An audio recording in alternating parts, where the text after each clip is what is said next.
Campus പ്ലേസ്മെൻറ്റിന് തയ്യാറെടുക്കുന്ന ഒരു ഉദ്യോഗാർത്ഥി അറിഞ്ഞിരിക്കേണ്ട ഒന്നാണ് SWOT അനാലിസിസ്. പല വിദ്യാർത്ഥികളും ഏതെങ്കിലും ഇൻ്റർവ്യൂ മുറിയിൽ വെച്ചായിരിക്കും ഇത് ആദ്യമായി കേട്ടിട്ടുണ്ടാവുക.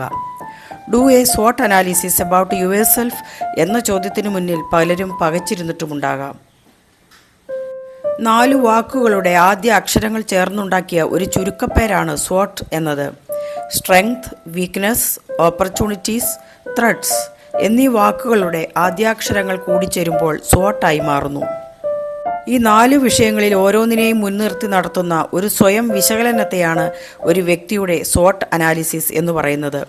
വ്യക്തമായ ഒരു SWOT അനാലിസിസിലൂടെ ഒരു വ്യക്തിയുടെ എല്ലാ തരത്തിലുള്ള വ്യക്തിത്വ സവിശേഷതകൾ വ്യക്തമാകുന്നു എന്ന് ചുരുക്കം. അതുകൊണ്ട് തന്നെ ക്യാമ്പസ് റിക്രൂട്ട്മെൻറ്റിന് തയ്യാറെടുക്കുന്ന കുട്ടികൾ ഒരു SWOT അനാലിസിസിനു കൂടി തയ്യാറായിരിക്കേണ്ടത് അത്യാവശ്യമാണ്.